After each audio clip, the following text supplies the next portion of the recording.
So we are in the car. It's a little bit before 7 o'clock. And, well, now it says 3 degrees. I told you. Yeah. That's the way it was going. So, Scott, where are we heading right now, early this morning, in the blowing snow? The beautiful metropolis of Ishpeming, Michigan, in the Upper Peninsula. Headed to the high school, where's the start of the 2022 Polar Roll. Yeah, and polar, I think, is a good word for it, right? They nailed it. So, of course, like yesterday when we got into Marquette, it was like mid-20s, maybe? Mid-20s. And then it dropped, I bet it dropped 30 degrees in 24 hours. Does that sound right? Yeah, big front came through. Ahead right, of it was right in time for a bike race. Yeah, ahead of it was large amounts of wind, heavy, high winds. And hopefully that's going to go away. And we're going to have just cold to deal with. Yeah. Snow. I don't think we got as much snow it was the potential for. I mean, it may continue to do it through the day, but looks like we got on the ground. What do you think? About 4 or 5 inches? Yeah. Up here? There's a good amount. It's not terrible, but it's that cold that I think has everyone concerned, including myself. For sure. It's a legitimate concern. It's safety first, health. I mean, we do crazy things, and this is one of them. But yeah, I mean, our ladies kind of looked at us on the way out the door today like we were crazy. But this is what we do. Fair enough. We love it. In a quarter mile, traffic circle, take the second exit onto US 41. The cold is a little bit worrisome. Are you confident in how you're going to handle it with your clothes? I mean, I guess all remains to be seen, right? Yeah, I mean, I think so. The fear is actually not staying warm from the clothes. It's almost to the point, how much effort are you putting in then, and then do you become too warm and you sweat? And right. So it's like trying to manage those layers optimally is not always easy. Like if I was to just need to stay warm, I'd be fine. I think with a combination of moving and things, I'm confident with the amount of clothing I have.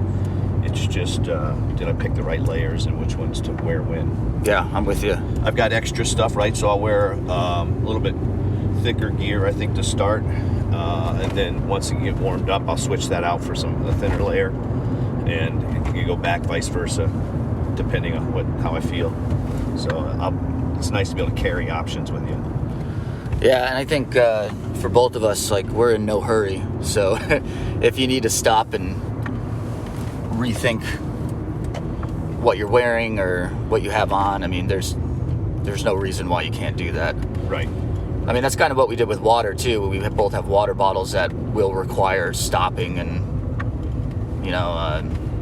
getting them out of our frame bags, which I think is a kind of a good idea. I didn't want to mess with anything else but yeah, this is gonna be an adventure, man. I mean, this is, we both knew what we were getting into, I guess, but I was hoping that maybe we'd have some winter weather, but not Arctic weather. Yeah, if you look at the history of this race, you get a little bit of everything. You just never know. It's the middle of February in the Upper Peninsula. Yeah. So. Yeah. What do we expect? So. Yeah. They did, because of the weather last night, they did end up closing or canceling the night ride, which I think was smart. Yeah, I mean, that would have been impossible with that wind. Yeah. I mean, I saw a couple pictures already that they took, I think, this morning with the groomers going out, and, I mean, you couldn't see a trail. Yeah. It just looked like snow mountains. I mean, let's be honest, this wind and snow right now that we're driving through isn't thrilling me about the possible conditions we're going to get into. We're going to take our bikes for a walk today. Yeah. And see how it goes. Yeah, I'm more and more happy about my decision to throw on flat pedals and just run snow boots and flat pedals. So yeah, I don't think you would have been warm enough in your riding boots. Yeah. Even if they're semi-winter, even with covers or whatever, I think you would have been struggling a little bit. I don't know, maybe if you stuffed enough toe warmers in there or something. But right. Yeah. Well, yeah, your feet, you definitely want to. It's one you want to err in the side of caution. Feet and fingers. Yeah, let's hope we get to the other side with those things intact for sure. Yeah. All right. Well, Godspeed, good sir. Godspeed, Trevor. Save me a beer.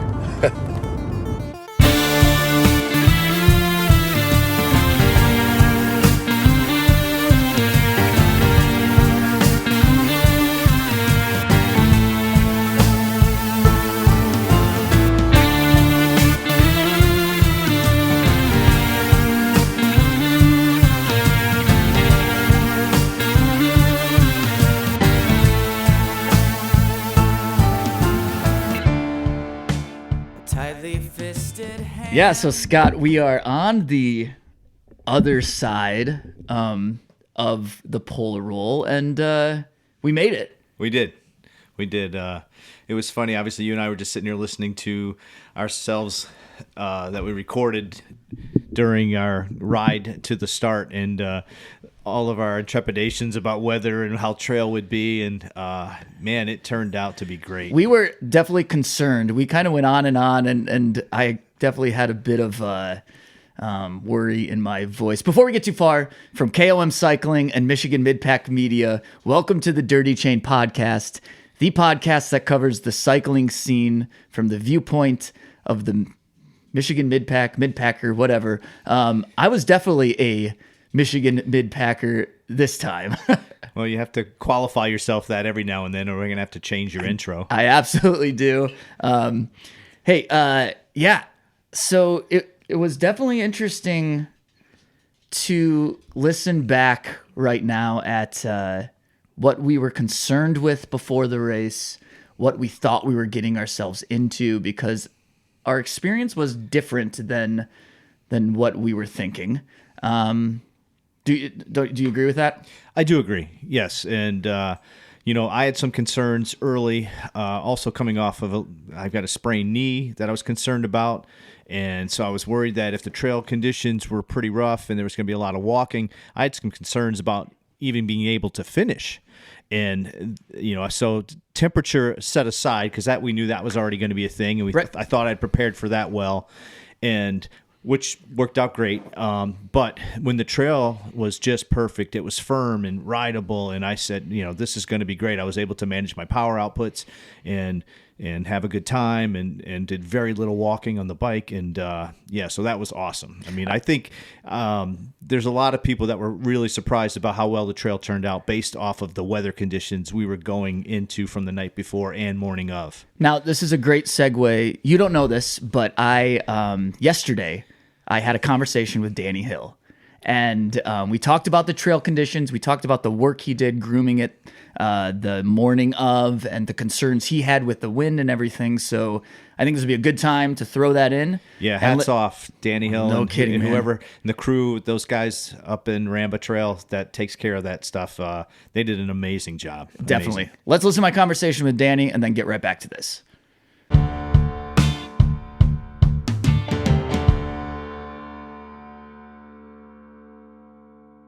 You were definitely a busy guy last weekend, huh?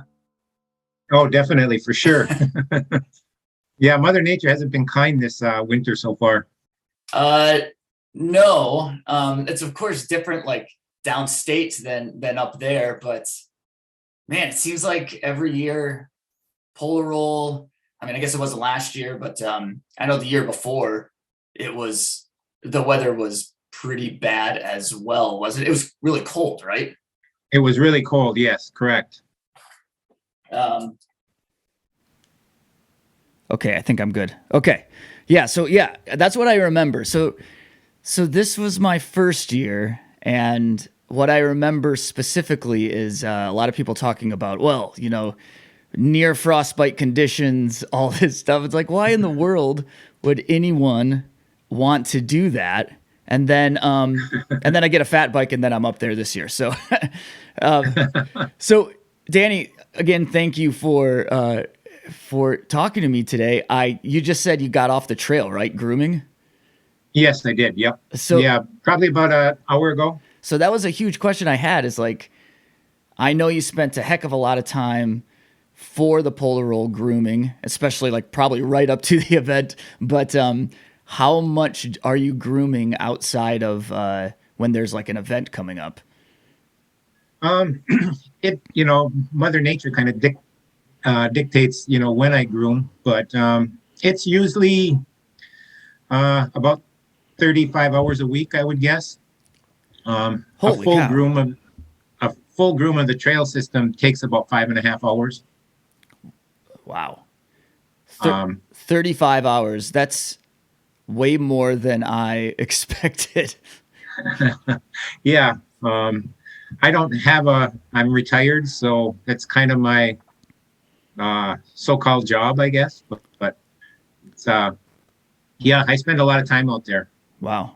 That of course, like the tagline, blame Danny, but honestly, this weekend, all I could think of was thank Danny because of how great the trail conditions were. I was listening back to, I went up there with a few people, and my buddy and I, Scott, were chatting before it was the day, the morning of, we're driving out to Ishpeming from Marquette, and even then it was snowing, it was blowy, and we had no idea what we were getting ourselves into. And then when we got on the trail, it was like, what in the world? This is not what I expected. Yeah, it was kind of a sleepless night Friday night. I had plans to get there at 4 in the morning, and you lay in bed and say, well, maybe I should go at 3 o'clock, give me a little more time. But then if I get there too early, it's got a chance to drift back in. So it's kind of a guessing game. Sure. So it was 4 o'clock when I headed out the door, and yeah, I had a partner. My buddy Glenn helped me, so we kind of tag teamed the whole course. Starting at little after 4. So the big thing with the weather this year was the wind, right? The wind, yes, definitely. And so Um, we kind of lucked out because I thought the wind died down quite a bit before we started racing. yes, about 6:30, I noticed that it had died down considerably, and then by race time, it seemed almost to be gone. So that was perfect for the racers. Yeah, for sure. So you said you had a friend Glenn help you out. You kind of tag teamed the getting that course. So you were out there by 4 o'clock. Yeah, yes, and I've got a plow on one snowmobile, and then our tire drag on the other one to clean up after the plow. And it seems to do a really good job. Especially, we worked really hard last week to get the surface as hard as possible, just in case we either got a heavy snow or the drifting this year has been incredible. We've never had a year like this where it's been so windy. Uh, yeah, I mean it was. I'm sure it's always windy. That stretch going from Munising to Marquette is I'm sure it's always windy. But Yes. a couple times on the drive up, I'm like, I'm not sure what I'm more worried about, this drive up or the race itself. but yeah, I couldn't imagine all the work it was. So you're pulling the groomer behind you, and you said you're also pulling a tire behind you as well. Yes. What are you? What Yeah. I heard, like there's the. Yeah. We have Go ahead. two snowmobiles and two Skidoo Scandics, and we have a plow for one that we put on the back, and then tires. But I've got like 9 or 10 different implements that I use for grooming depending on conditions. And the plow and the tires seem to work the best for the type of weather we've been having, the cold, kind of dry snow type weather. I also heard a rumor that I know that the route isn't always finalized until maybe we get a little closer to the event itself. But I heard a rumor that just because of the conditions that the route had to be a little shorter than usual. Yeah. It's hard to when we put in the single track, we don't always groom that for the full year. We kind of just do that for the race. And one of our snowmobiles, the little sled we got, was broke down. So Todd had a friend of his with a snow dog come in and groom this single track. But we could have probably used another couple miles of it had we had more time. But I don't think anybody felt like they got gypped out of 3 miles or whatever. Yeah, But I was expecting more, only because that's what I've heard. But man, what we had was absolutely beautiful. Like I said, I mean, I was blown away. I was expecting to walk a lot and to be in some thick snow, and I don't think there was anything like that. It was just this is the first time I've experienced fat biking up in that area, and it was a great first experience. I tell you what. well, that's great. That's good to hear. We try hard to give everybody a good experience up here. It doesn't always come to fruition, but we try our hardest. How many years has the Polar Roll been running now? I think this was the 7th year, And if I'm not mistaken. and you've been involved in it the whole time? Yes. Yeah. Todd and I kind of started it, and then the Margie kind of spun off of the Polar Roll. So it's the two events up here that 906 Adventure Team puts on.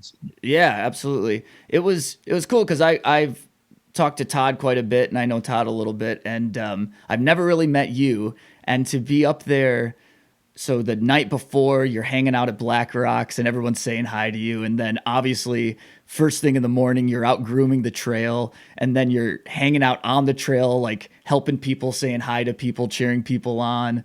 And then you're right back at Black Rocks the night after. It's definitely a not only an event for all of us, but do you feel like it's certainly an event for not just a work week for you or work weekend, but something that you look forward to? Oh, it is, definitely. I like to see the smiles on people's faces when they come through and, cheer them on.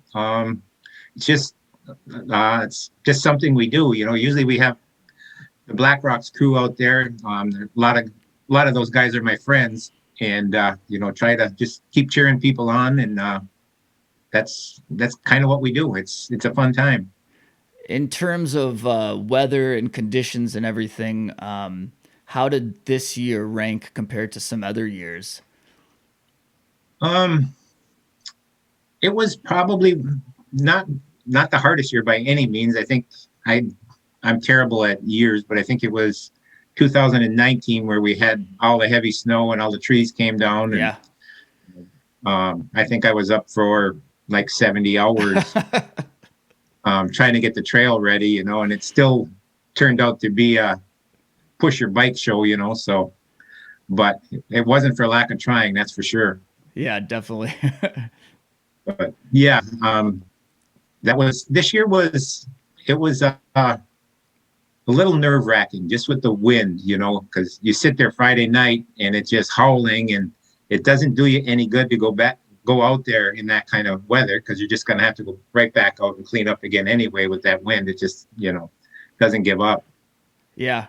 And I will say, as a participant, that wind was a little bit concerning or disconcerting, especially as a first-time participant. But there is something I will say about the just being in a group of like-minded people. I mean, even getting out of the car Saturday morning and it's -5 or -3 degrees and my fingers are freezing and I'm like rethinking everything I'm going to wear and, setting up my bike. And then as soon as I roll over to the start line, I'm like, no, here's, 300, 400 people going to do the same stupid thing that I'm doing. So, all right, let's do it, And, yeah. And, the vibe is kind of upbeat. Everybody's anxious, to get out, and they're wondering what the trail is going to be like. And, it's kind of a cool feeling, really. Yeah. And then I think that was where it sealed it for me, is like, I got a little bit of motivation from the people. And then as soon as I got out on the trail, I was like, holy cow, I couldn't be having more fun of a time. And, and again, thank Danny. I mean, it just was, I thought it was dialed. The trail was dialed. I think everyone kind of felt that way too. So, I did wonder, so you said you're spending like 35 hours in the winter. I'm assuming you're not spending that much time during the summer or during the non-winter. But like, how much are you working to maintain the trail, say during the summer and then leading up to things like Margie Gessick? I spend a ton of time out there, building new trail. I try to add a little piece every year to the Margie. So there's, I think this year we have 6 different projects planned as the Ramba group, to expand some trail and clean some other stuff up. So there's a lot of time spent out there, and we're trying to make our signage the best it can be. And there's always work to do out there. This year I was still cleaning up trees that were down from 2019 to open up the snow bike trail. So Wow.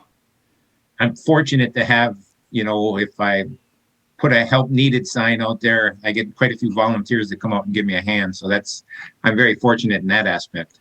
Yeah. I mean, I was wondering how many people are out there helping you. And it just seems like all that work, I can't imagine. I mean, there's so many people that go up to this area, whether it's in the winter, whether it's in the summer, and enjoy the Ramba system and the trails. And yeah, I mean, it seems like, yes, a lot of work, but a lot of people are taking advantage of it. So, I mean, that's incredible. Yeah. I mean, I've been doing the Ramba thing for, I think, 31 years now. And now the grooming, I think I started in 2008 or 2009 when I started grooming the snow bike trails. So, yeah, it's, I don't know, kind of a labor of love, I guess. Certainly. And one that we all, that we all get to enjoy the fruits from. So, well, thank you. Yeah, I wanted to, get to know you a little better and say thank you for the work you did in the weekend, and then hear a little bit about your experience. Is there one thing about the weekend that stands out for you? Maybe something a little unique, or something that's just, stands out that you will remember 2022 from now on? I think it was the last 2 finishers of the race. I think it was the one guy's first time. Well, I think both of it was their first time on a fat bike, and one the first time ever on a snow bike trail.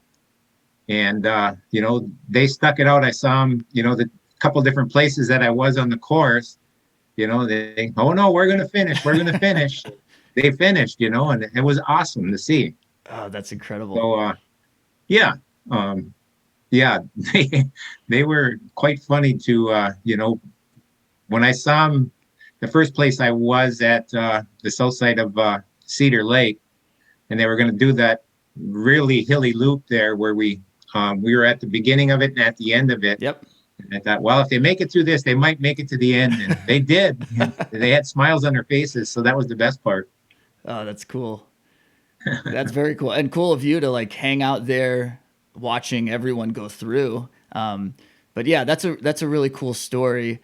And man, it's like one of those of races that it almost seems harder to be out longer. So, I mean, just being exposed to the elements for that much longer, I feel like that they definitely get like a hard work award or something like that. But, yeah, definitely. Hard person award. But, I definitely agree with that. Yeah. It was chilly out there, and, I was dressed for it, and when you're on a bike like that, and you're sweating and, you stop for a minute, start to chill down. Yeah. It's, hard to warm back up. But.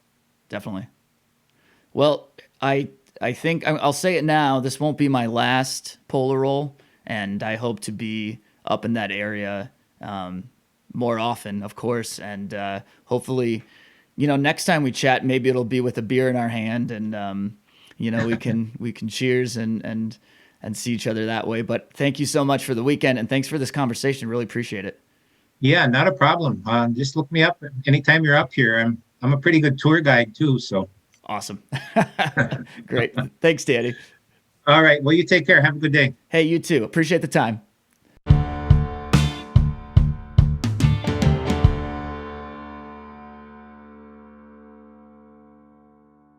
So yeah, thank Danny. I mean, that's what I told him when I was talking to him, that not blame Danny, but thank Danny. It turned out to be amazing. It did. It did. I don't know. I mean, whatever. I saw him at Black Rocks post race. And he said he went out there, 3-4 o'clock in the morning, and they went through all the trails, and yeah, they firmed up because the temperature was so cold, and yeah, it was amazing. So you kind of mentioned it before, and then when Danny and I were talking, we were just talking about the conditions and how great the conditions were. Blew me away. One thing that I don't know what I expected in terms of the course, and I knew it was part of the Ramba system, which actually I have done zero riding on any Ramba trails.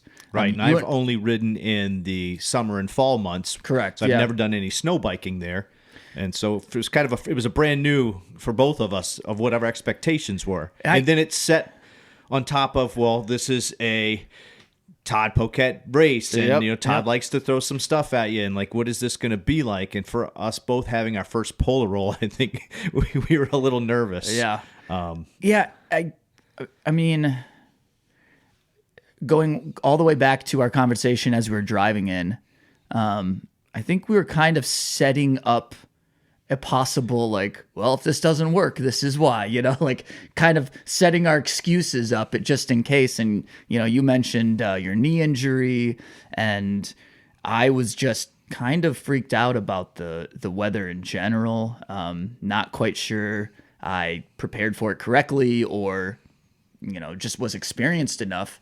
So it's funny to be on the other side, and I got to the start, and I talked about this with Danny, but seeing all the people that were going to do it, like, we're going to take on this stupid idea with us. And I was like, no way, man, I'm in, I'm going to do this. And then as soon as we got on the trail in the woods, the whole weather situation was not even a factor. Not a factor. So let's talk. What's the over-under on hand warmers and toe warmers? What'd you end up with? I think I had like 6 sets of hand warmers and 1 set of toe warmers. Where'd you put the hand warmers? So I had thrown some in my Pogues. Mm-hmm. Just they were kind of laying. There's a little pocket for them in there. And then the other ones I had some in up my front pocket of my jacket where my phone was, to try to keep my phone warm. Yeah. I didn't use anything for my Garmin. It just sat on the mount, and it did great with battery. The touchscreen got a little sensitive once it got colder, I think, but I didn't really need to touch it or use it at all. It was doing its own thing.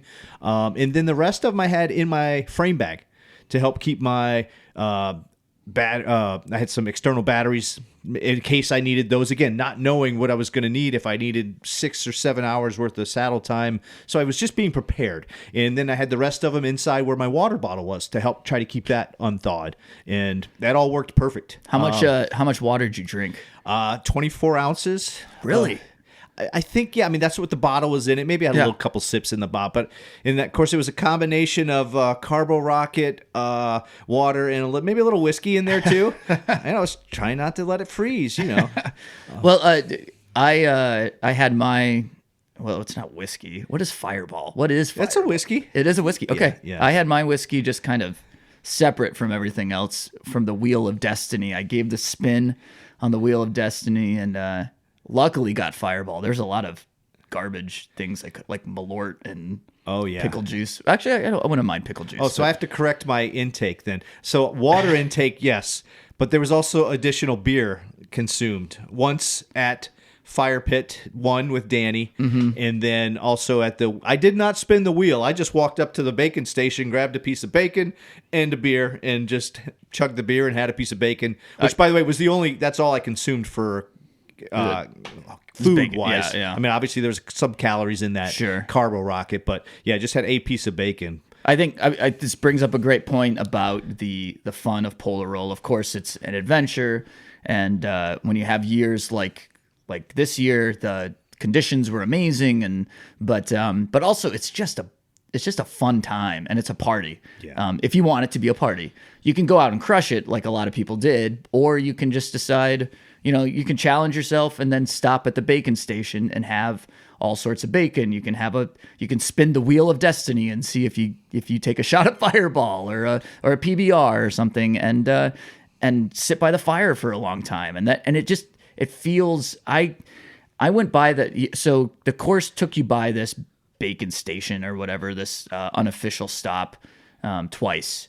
And the first time I just kind of blew by it. I was kind of in a group. And the second time I went by, and I was also with a few people, and I thought, what am I doing? Like, why am I not stopping by the fire and talking to all these people and just hanging out and having a good time? So the second time we went by it, I stopped and probably stayed for like 5 minutes or something. So, and I did the opposite. I stopped Sure. on the first time, and then on the second time, I just kind of rolled in through. But yeah, I mean, that's cool. It's to some people, like for me, they use the word race. It's set up as a race, but I think there's a lot more people doing it for the adventure and for the experience than actually for a race. And that's kind of been my mindset too. I kind of lean more towards that stuff now. And and it's amazing. I had a great time. It's funny. I did go to Todd after the ride and I said, I'm sorry that the trail was in such good shape. And he said, everybody's smiling. Of course, I've already seen posts now that he's saying that we're all going to pay for this next year. Because we'll make up our additional mileage that was lost, I'll tell you what though, there was something about this weekend, and it was a whole weekend. Going up there, driving through some pretty bad weather, especially getting up like right when you're on the south side of the Lake Superior. The Munising to Marquette is always a gamble. Yeah. So I mean, just like getting through that, and then coming into Marquette, and before we even go to the Airbnb, we meet you guys at Black Rocks, and we're just hanging out at Black Rocks, and then do the Polar Roll, hanging out by the fire, and then back to Black Rocks. It felt like one of the most Michigan things I've ever done. I mean, the only other like if we played some hockey, maybe I'd feel, but like I don't know. It's cool to be a part of.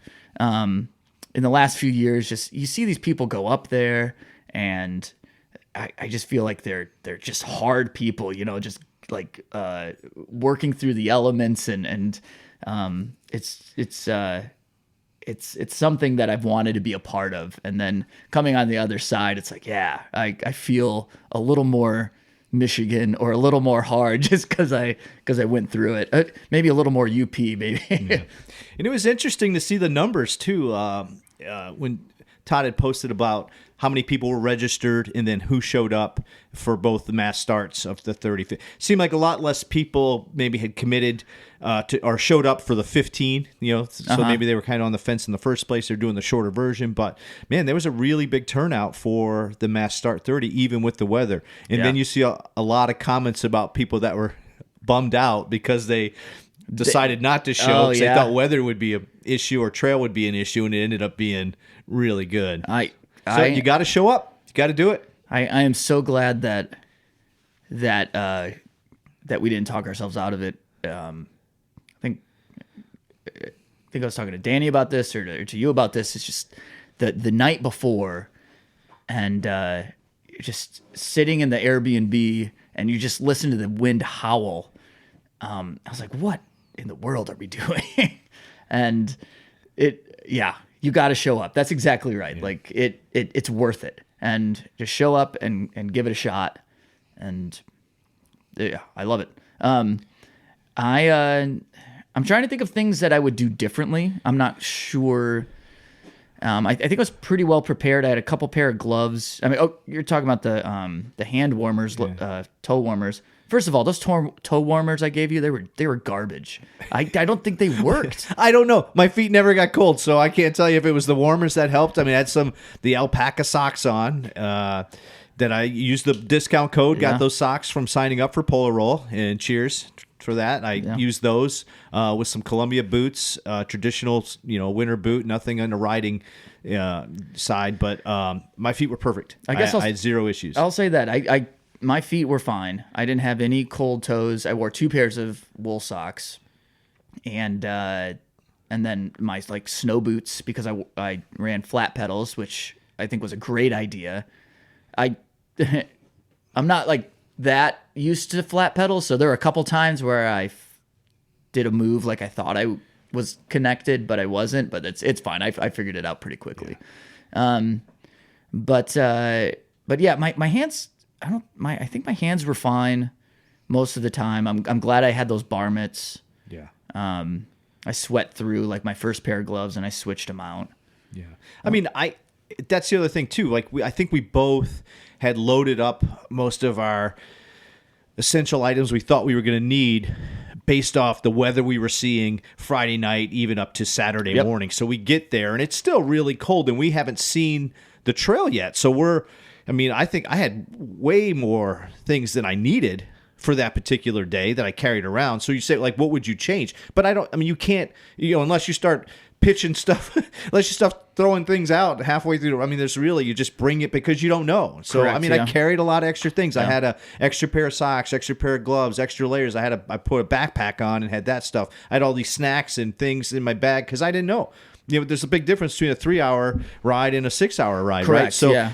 I guess I don't know that I would have done anything different. Yeah, it is tough. I guess we did go into it knowing it was less than 30 miles. If it was closer to 40, I think it would have been a different story. I carried too much water. I barely even touched it, and I probably should have carried half of that. Yeah.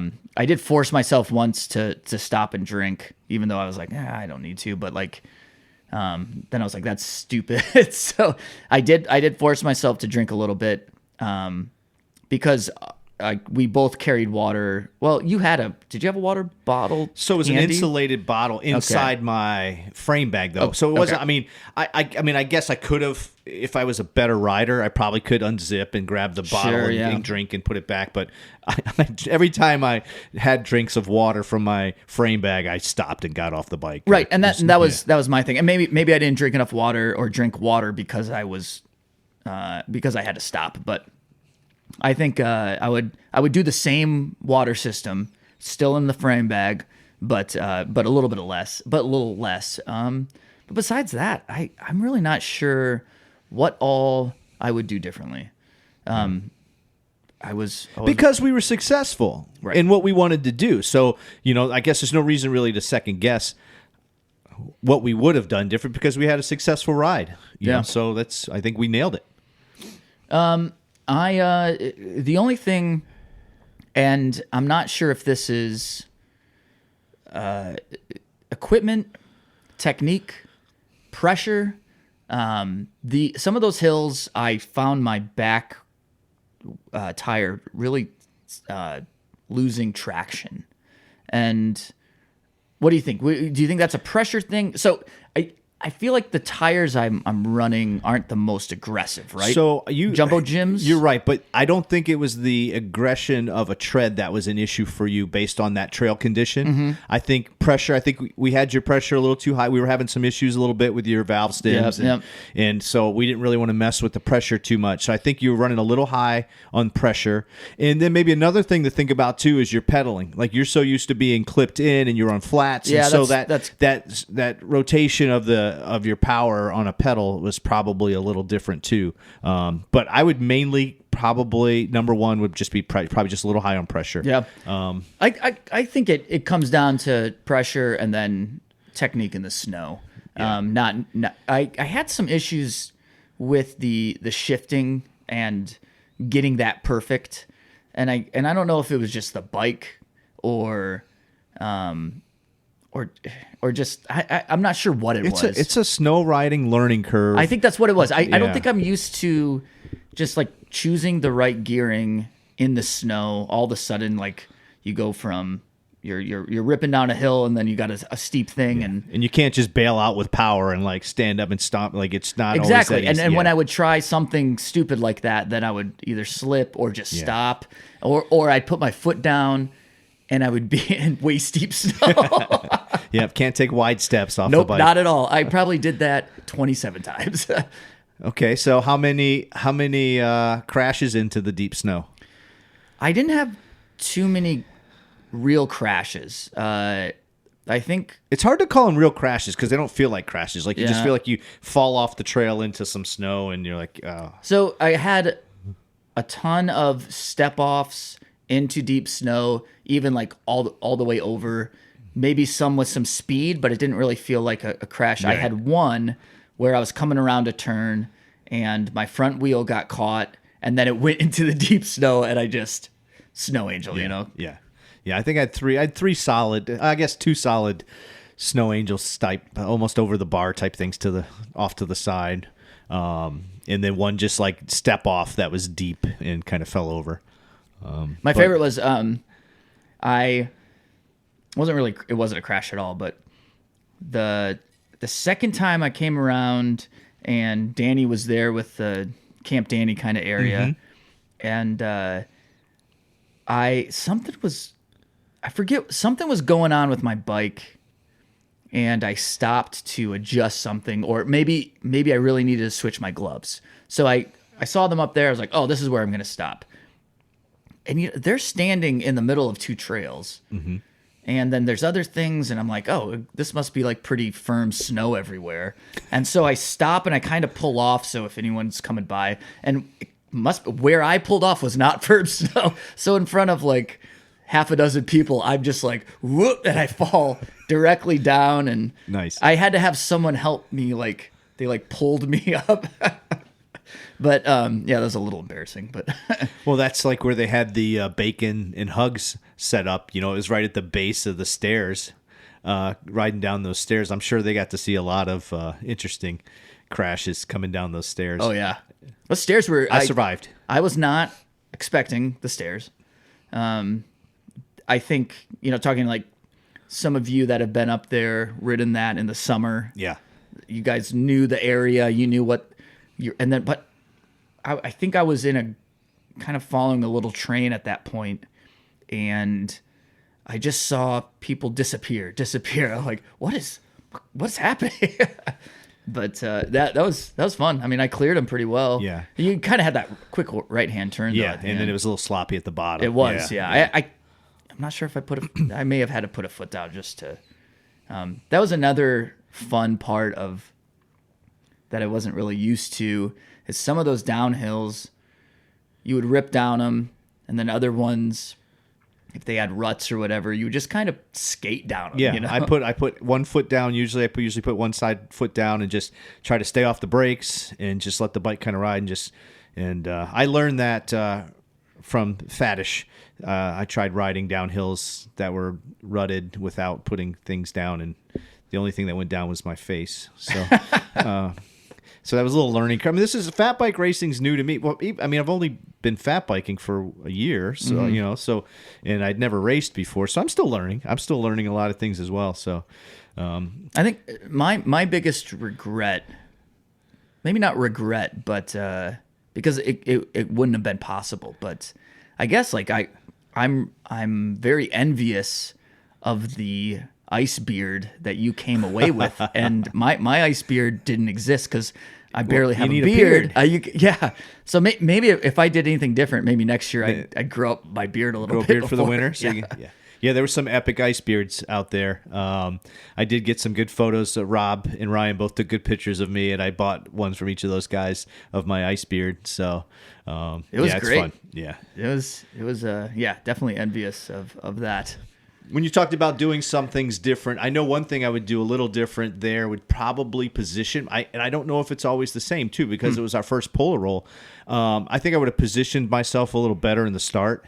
I agree. Yeah, I mean, but my mindset again going into it was just trying to finish. My knee was still sore a little bit, so I knew it wasn't going to be super aggressive. But even with that being said, I think I still could have positioned myself a little better early once we got the hill and on the road before the single track, and then kind of get away from some of that traffic. So would have been helpful. Yeah, I kind of go back and forth. I mean, I wish I did because I'm a little competitive, but there were a lot of times where I felt like I was holding people up in the technical stuff. And then once we got out of the technical stuff, I was getting frustrated that I couldn't ride hard. And that's just classic, not used to fat biking, not used to single track kind of stuff.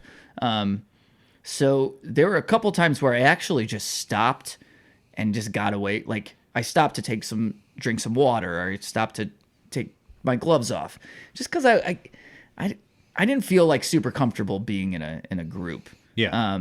But there were like these kind of really long sections that you could really hammer, and all of those sections I was I was in traffic, and Yeah. it was kind of frustrating. Well, it's tough, and I mean, it's it's tough to pass on single track sections in general with racing. So then you add on top of that winter with all the snow, and like we've already talked about, stepping off. Like there's not a lot of places to go, and there's not a lot of room to pass on single track. So unless guys like are willing to stop, move over, possibly step into 3 feet of snow and to let you by, and Right. you're kind of limited in sections to where you can and can't pass. Right. So. And it's stupid to get frustrated about it because that's just the way it is. Oh yeah, absolutely, absolutely. Unless it's kind of up to you to position yourself better, Yeah. get up that first hill or get into the single track. Yeah, you just quicker. announce yourself. Say, when you get a chance, no hurry. Just Which like there were many people that were behind me that did that. And a lot of that, I found a lot of the passing I did was in climbing sections because there was a lot of guys that maybe didn't climb, and a lot of the climb spots at least had some worn down foot traffic from guys that hadn't been able to make the climb or didn't want to do the climb, whatever the reason was. But it was rideable, so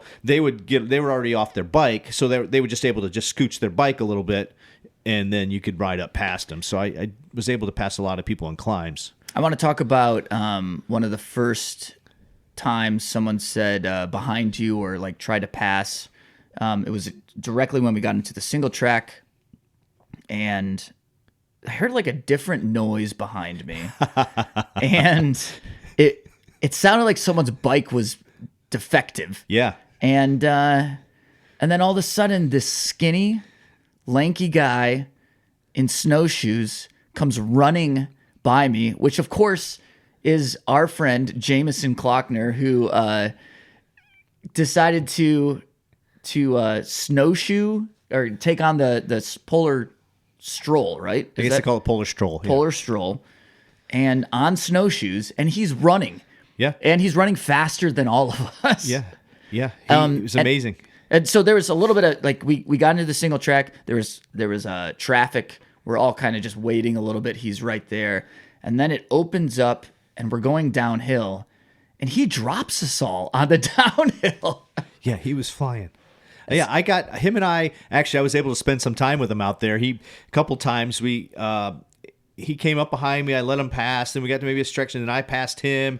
Then we got another section of single track, and I let him pass me. He was going faster through the single track than I was. Crazy. And then we got to another straightaway, and I passed him again. And then I think he actually had stopped to take some food or do some stuff, so I caught him again. And then we're starting at the same time. So there was a handful of times that actually the infamous picture that Rob took of him doing the heel click in the trail, I was right behind him. I saw that. I was right behind him on that section. And but no, it was amazing, and he killed it. Yeah, he obviously took first place by an hour. Yeah. On the 30-mile run. So what an amazing job, Jameson. I mean that's so basically he ran a marathon in snow and snowshoes. Yeah. Like he had like these crazy snowshoes too. They were plastic or carbon or something and really lightweight. And I guess they're specific. Someone said they're specific to groomed too. So like knowing that you're going to be running on groomed, Sure. It doesn't have to be a wide, aggressive footprint. So it's a little bit narrow. So makes it a little bit easier. But I don't think there's anything easy about running in any kind of snowshoe. Yeah. I don't think it's easy running in running shoes. So In good conditions. Yeah. Yeah.